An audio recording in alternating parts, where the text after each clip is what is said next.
In this episode, we visit Colorado's San Luis Valley. I sat down with two members of the Colorado Open Lands staff who work out of our Alamosa office.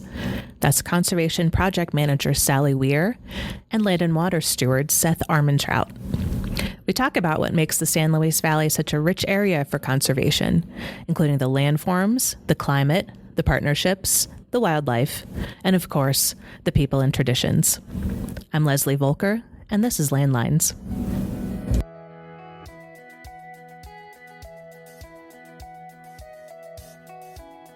Seth, Sally, thanks for joining me today. How is everybody? Doing fine. Thanks, Leslie. Doing good.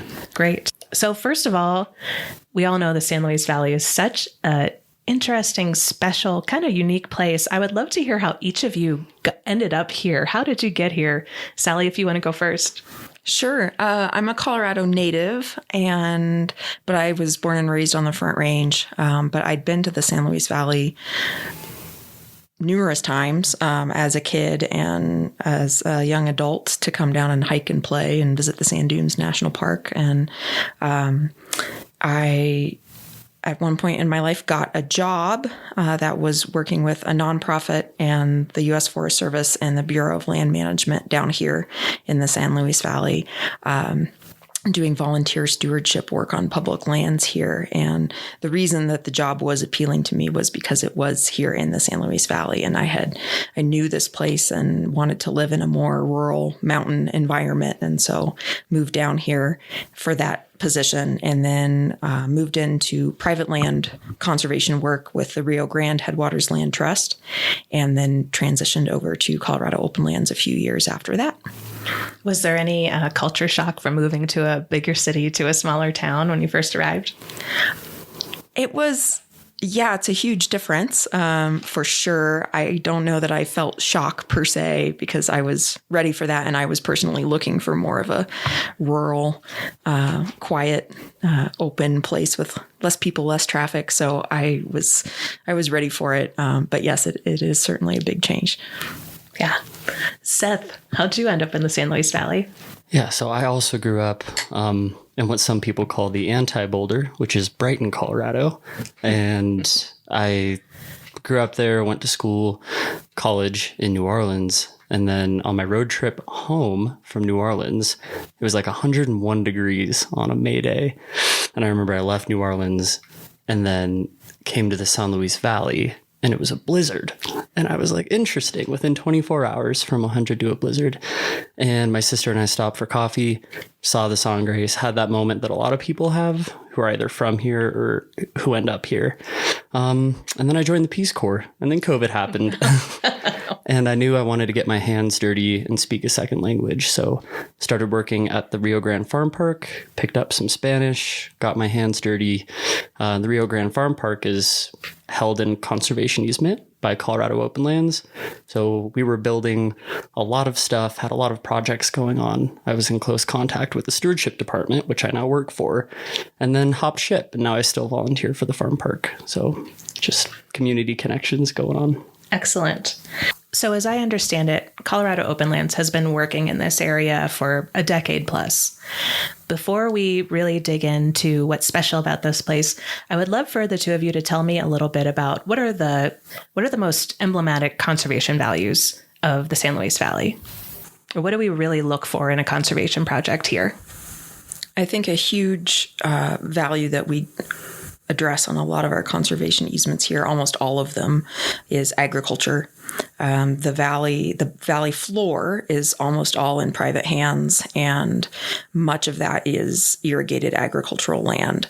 When you get up into the foothills and the high mountains that rim the valley, that's where you have public land, Forest Service, BLM, National Park, Fish and Wildlife, agencies that hold that land.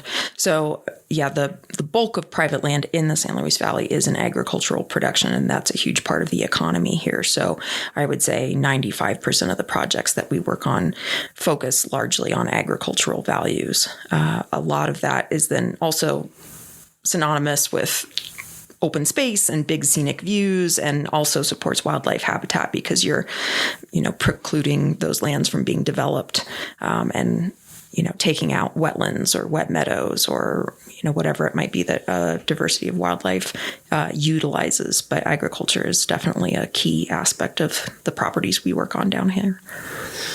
Definitely. And in addition to the agriculture and the open space that comes with that, we have had some pretty interesting projects over time that have had an element of public access to them, which is pretty important considering the amount of land out here that is private. It's a chance to open some places up and get folks recreating and enjoying the outdoors. Some examples would be the Alamosa Riparian Park here in town, the Rio Grande Farm Park, the Sangre de Cristo Greenbelt and Rito Seco in Costilla County, Brownie Hills. We have sort of these different properties in different parts of the valley that also support that recreational and educational conservation value as well. Great. And I think the last time I checked, Costilla County was 98% privately owned. Is that, does anybody know that off the top of their heads? It's very close to that. I don't know the exact figure, but yeah.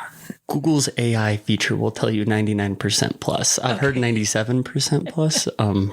Somebody could run the numbers though. But it's in the upper 90s. Yeah, regardless, it's almost all privately held. So yeah, a couple of the projects Seth just mentioned, the Greenbelt and what we call the Greenbelt and the Rito Seco project, which was just completed a few months ago.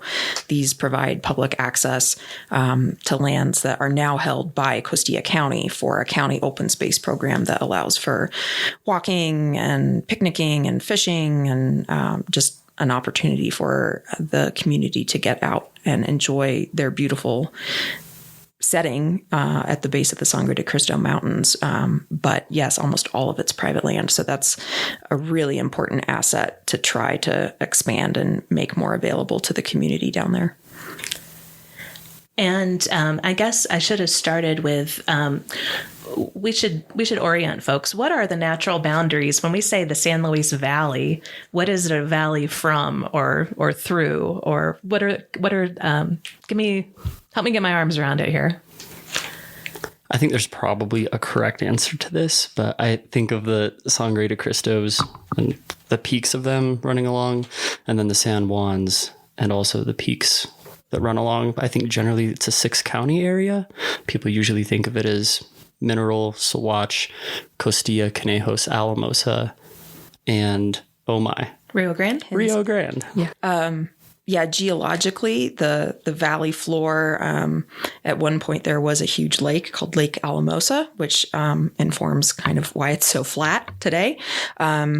Geologically speaking, the San Luis Valley technically actually goes into the northern part of New Mexico around Taos, is sort of between Taos and Santa Fe is really geologically the southern boundary of the San Luis Valley. But we, of course, have an arbitrary geopolitical line with Colorado and New Mexico that separates it. So our work, of course, is in the state of Colorado. So that's kind of where we end our work. But otherwise bounded by the Sangres and the San Juan Mountains. What's the state that everybody always uses as an analogy for how big the San Luis Valley is? Oh, it's something like Connecticut and Rhode Island combined.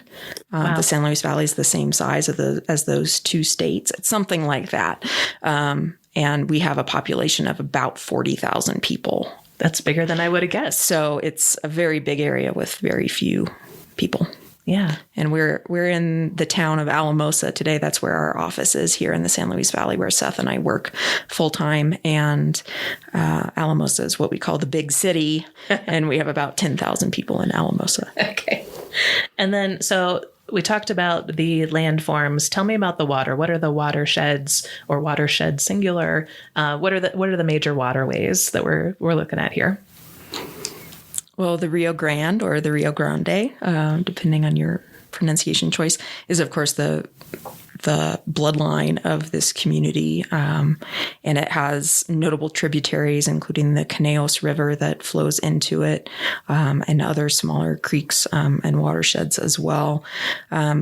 Down in Costilla County, there's some areas with Costilla Creek, Culebra Creek, for instance, that are not actually tributary to the Rio Grande, so they sort of sit in their own hydrologic basin. And then there's a very sort of hydrologically unique area called the Closed Basin up in the northern part of the valley, which gets into our groundwater resources here.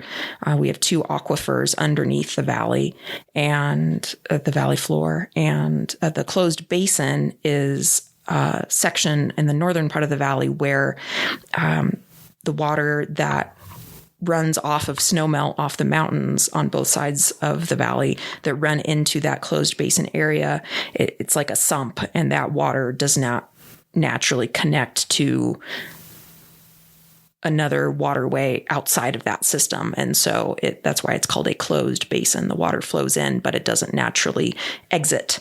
And so it's kind of a bizarre water system here in the Northern Valley that we have.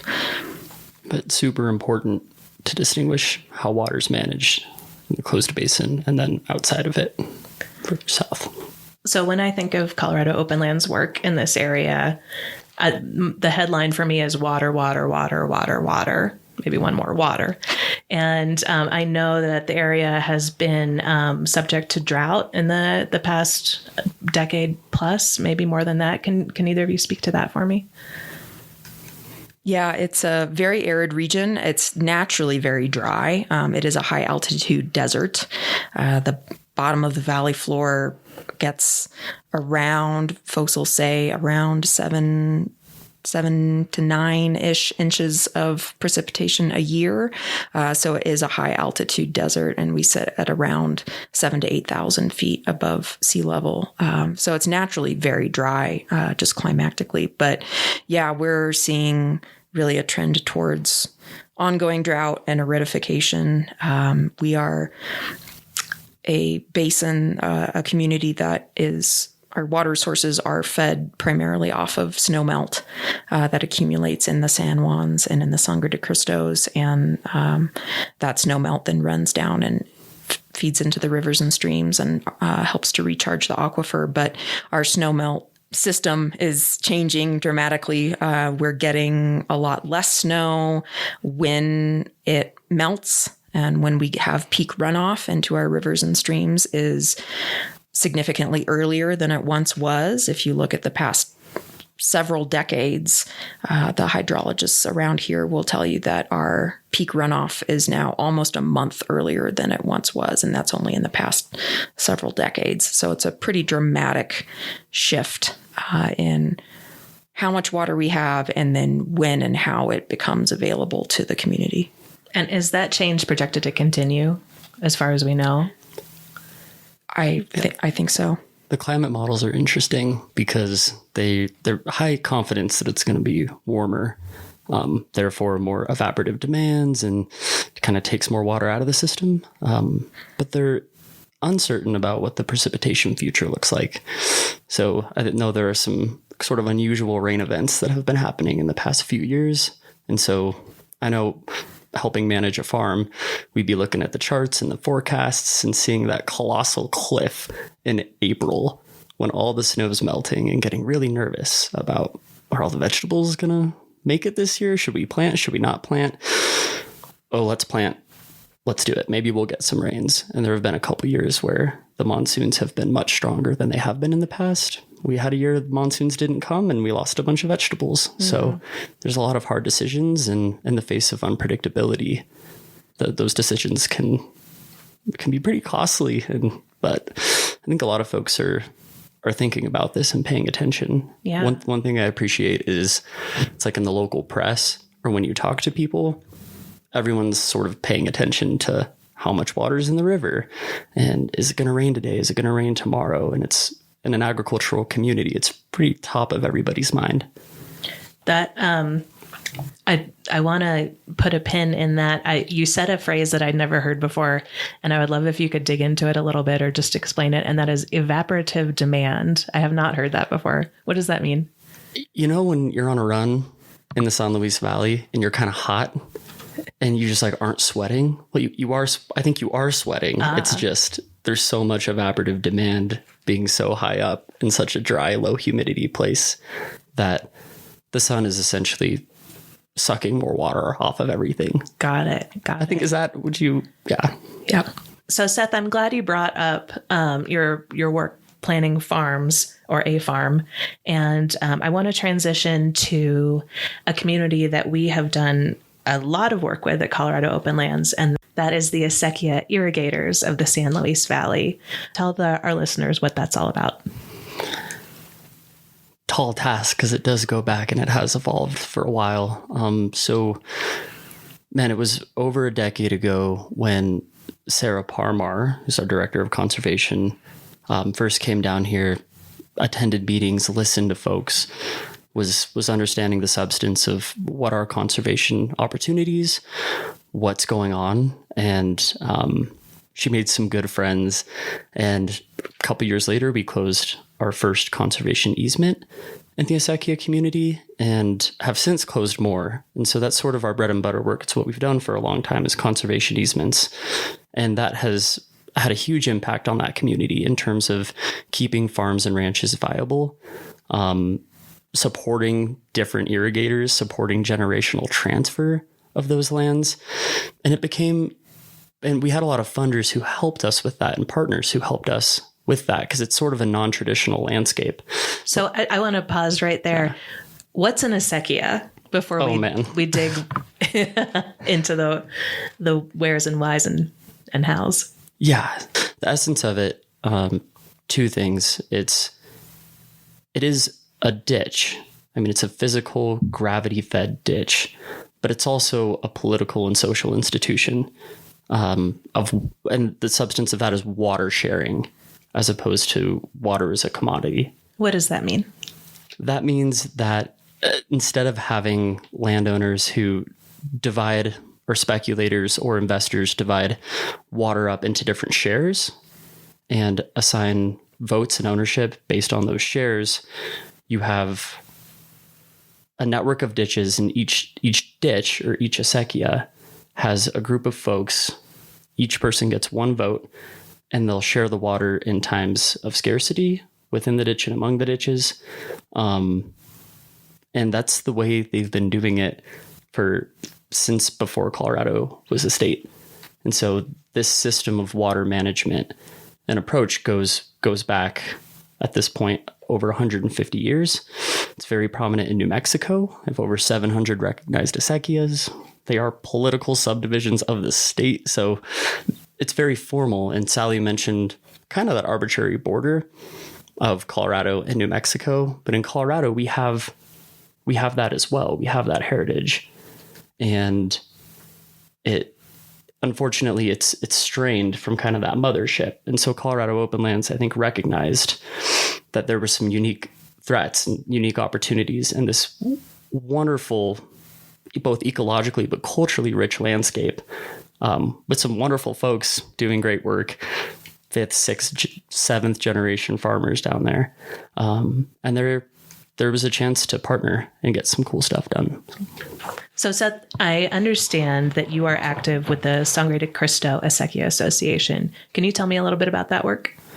Yeah. So I think there's a bit of a recognition on our end that conservation easements are sort of one tool for conservation in the statewide tool belt, so to speak. And so in Costilla County, in the town of San Luis, and also in Conejos County, there's a group of leaders who are part of what's called the Sangre de Cristo Acequia Association. They represent over 70 acequias in that landscape. Colorado Open Lands, we have partnered with them for over a decade. We help out with the annual Congreso event that they host. And also, this is part of a recognition that there are many other tools that we can work with in that landscape. An example of this would be CDA launched the Colorado Soil Health Program. And what's CDA? The Colorado Department of Agriculture. This is really good check for how much I use acronyms on a daily basis. We're all guilty of it. Colorado Department of Agriculture launched the Colorado Soil Health Program a few years ago. And statewide, it was mostly conservation districts who were taking on this program to help implement soil health practices with producers. Well, in Costilla County, there wasn't a conservation district. And so the Acequia Association and Colorado Open Lands were able to step up and say, how do we work with this exciting program in this landscape? And we did. And there are other examples of programs like that we've done in coordination with the Acequia Association over the past decade that have had a benefit to the community and producers. Okay. And for those listening to this podcast, what is soil health? I'm not sure I could define it at this point. When I think of soil health, I think of when you have all these happy little microbes hanging out and what's not dirt, but is soil that's covered, meaning it has a living root in it. There's something there. It's not bare. You can pick it up. You can kind of smell it. Animal integration, there are these different principles, but I think when we think of soil health, we think of the soil's capacity to regenerate itself and continue to sustain life. Great. Well, I'm glad that we're working on that. So Sally, I want to pivot to you. What is the current state of new projects with Acequia irrigators, or what's going on in that community from a conservation standpoint at this point? Yeah, our work is continuing kind of on the same track that it's been on for the past several years. We have a lineup of multiple new projects and landowners that have properties that have one or more acequias on them, and actively utilize those ditches for irrigated agriculture and are vibrantly practicing that type of land use and also, the cultural life way. And many of these landowners have generational ties back to this place. So we've got several new projects that are in the works where we're actively working on completing new conservation easements. So it's continuing as it has in the past. And Sally, who are the most important funding partners for the Acequia community? Yeah, partnerships are really important for funding and other land management support in the Acequia area. And two of the most longstanding and most impactful entities we've worked with to support that work are Great Outdoors Colorado, which is a Colorado state program, lottery money. So if you buy a lottery ticket, those funds help go towards conservation work across the state. And they have been a longtime supporter of our Acequia work and continue to do that.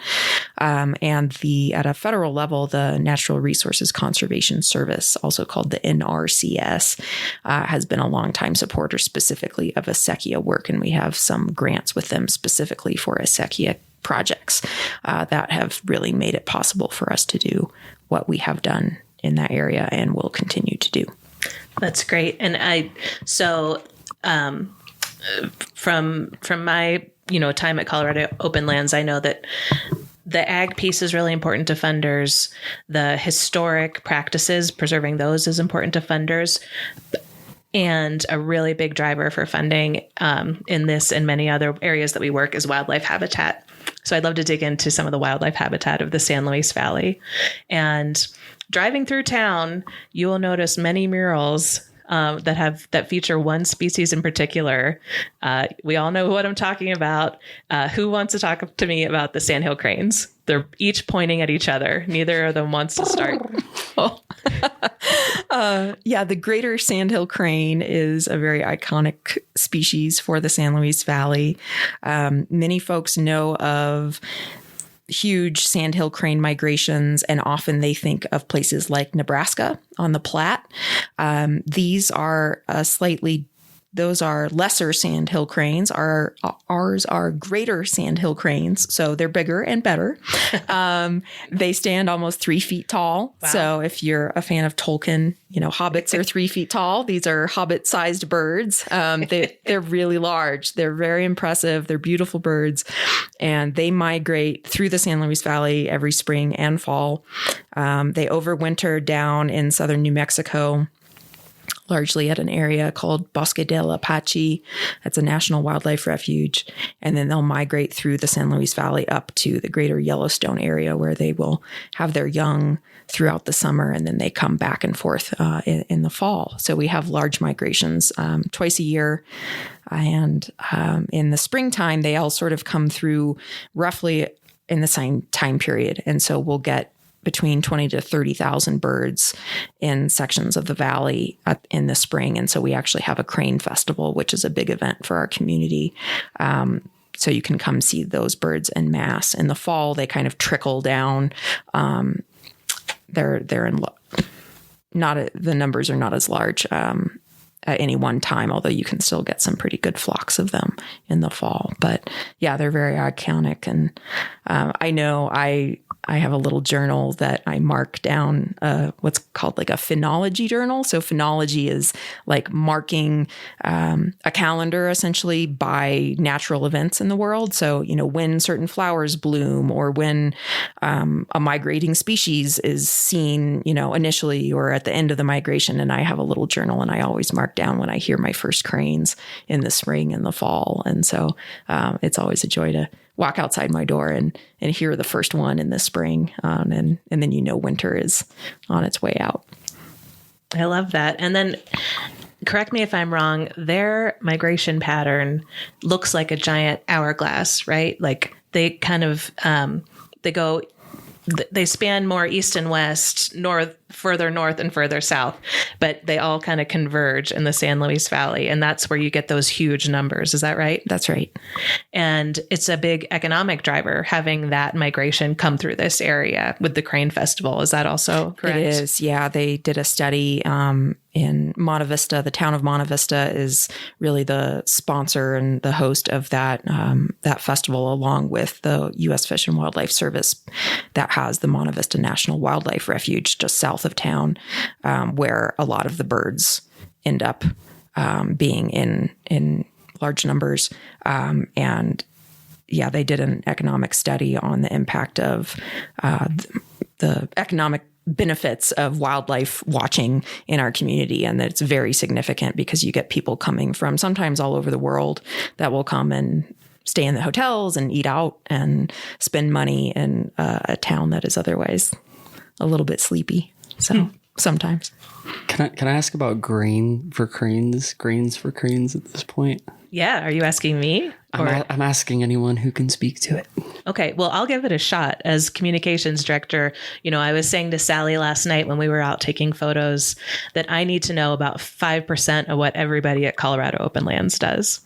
And so jump in anytime if I get this wrong. It's very important for the crane migration for them to have agricultural fields with leftover grain and barley left on them. So they have something to forage, something to eat, a place to roost on their migration. And part of the reason that they stop in this particular area is there's water and there are those grains left on the ground so the cranes can come and enjoy them.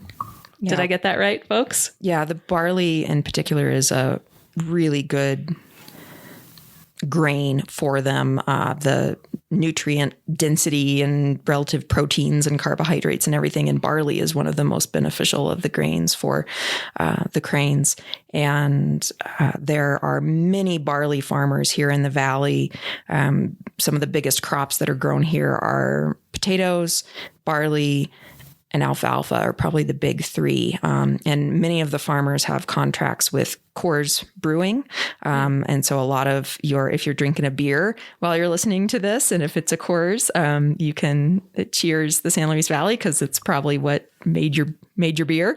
But the cranes really depend on that food source. And so, Colorado Open Lands in the past has worked with barley farmers to incentivize them sometimes not to harvest all of their grains or potentially cut their grain at a slightly different time so that the presence of, there's waste grain, you might call it. It's wasteful for a commodity, but it's a benefit to the wildlife. That waste grain, if we can leave more of it on the stock, or if it gets cut at a different time, or if they don't till their fields in the fall and kind of stir that waste grain into the dirt, there's more food resources available for the cranes. And so that's a benefit to them. It's so interesting how in any kind of ecological system, if you press any lever, there can be multiplying consequences in another direction that you might not always expect. Yeah. It's all connected. I will definitely toast the San Luis Valley and cranes the next time I have a Coors. I would love for you two to both do your crane impression again, because they were really fantastic. Do you want me to do the one where I like jump up in the air a little bit? Yeah. Okay. I'm sure people can hear that. No. Can you give me your little trill again? That's good. That was not good. Do you have one, Sally? I always, mine's a bit different, but I go grunk. They sound very prehistoric, which they are. Right. Right. It's actually very cool. We have a crane petroglyph that is on the west side of the valley that I can't remember off the top of my head how old it is, but over 1,000 years old, I believe. So evidence that these birds have been coming through this place for a very, very long time. So cranes are not all that the San Luis Valley has to offer from a wildlife perspective. The two of you used an abbreviation last night that was news to me. Do you know what I'm talking about? Yeah. I went to a Halloween event here, my first Halloween, and a guy walked in a bunch of cardboard. And I was like, what are you, a bird of some kind? He was like, I'm a swiffle.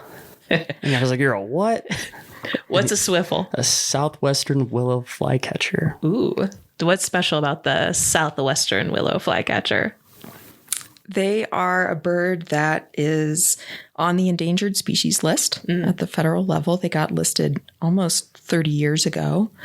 And they live primarily in really dense willow habitat that we find, luckily, throughout the valley, along ditches and creeks and along the larger rivers as well. But loss of that willow habitat has been a huge detriment to the well-being of those birds. And so we actually have some programs here in the San Luis Valley that try to support maintaining that willow habitat along waterways. And a lot of our conservation easements here in the valley do have good swiffle habitat. And those birds are also closely associated with another federally threatened bird called the yellow-billed cuckoo. And they are have similar challenges. And so those are two other birds that are notable for the San Luis Valley. Great. And Seth, I understand there was a fish that you wanted to talk about. A lot of cool fish around here. I think. Well, let's talk about them. The couple that I'll give special shout outs to are the Rio Grande cutthroat trout. So that's one of Colorado's native cutthroat species. It's the one native to the Rio Grande drainage here and in New Mexico. A lot of conservation efforts focused on the Rio Grande cutthroat trout. The other fish that I mentioned that is kind of a dark horse, it's the Rio Grande chub. Also, we attach ourselves to species that are rare, that are less common, that are species of concern or threatened or endangered. So the chub's population hasn't been doing so hot in recent decades, but they're just a beautiful, beautiful little fish. And there's some prime habitat for those in and around the Rio Grande in this region as well. Since this is an audio format, can you describe their beauty or what they look like? Oh man, I would encourage anybody driving to just get out their phone and no, just kidding. I can't. I'm sorry. Colorado Open Lands does not condone unsafe road practices, just for the record. Leslie's gonna have so much work on this podcast. Yeah, they no, I don't think I can. I don't think I can do it justice. So. Okay. You heard it here, folks. You need to Google the Rio Grande chub to understand its beauty. Okay. Are there any other species that we wanted to highlight?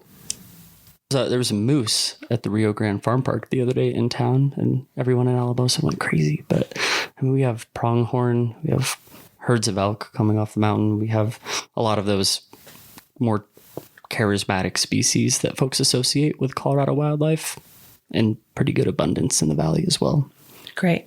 I would imagine part of that is a function of that low population density that we talked about, perhaps. Yeah, a little less urban wildlife interface. Yeah. Less roads, down here. less lights, less noise, kind of whole 9 yards. It makes it more attractive for species to thrive, for sure. One sort of related thing is the quality of our darkness. We actually have designated dark sky communities, and the Great Sand Dunes National Park and Preserve is a designated dark sky park. And so that's important for other animals that are active at night. And it's also very special for us to be able to go out and actually see the Milky Way. And that actually makes me think of one other species that's quite fun, which are Brazilian free-tailed bats. Ooh, shout out bats. There is a old mine in the northern part of the Sangre de Cristo Mountains, kind of outside the town of Villa Grove. And they have a big old mine that has basically a cave because of the mine structure up in the mountains there. And there's a huge bachelor colony of Brazilian free-tailed bats that will migrate through, and they utilize that cave. And they're here in the valley roughly from Memorial Day through Labor Day. And you can go up and you can hike up to the cave area and sit and wait at sunset. And right around sunset time, tens of thousands of bats all just rush out of the cave.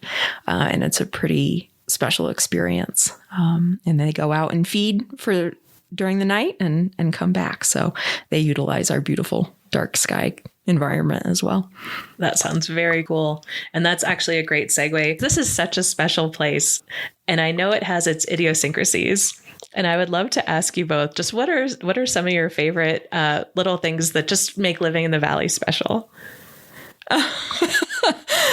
So yeah, speaking about dark skies is a perfect segue because, if you drive along Highway 17 that goes up north and south through the valley on the eastern side, it's also nicknamed the Cosmic Highway. Ooh. And there are places such as the UFO Watchtower that can be visited during daylight hours. It is open from 10 to 5. All right. Which I find hilarious because UFO watching is probably harder between 10 to 5 during the day, but I think you can camp there. So I think you could stay overnight if you wanted. But yeah, there's a lot of sort of, quirky, characters around here. I wanted to ask Sally about one thing that is my favorite little piece of local color.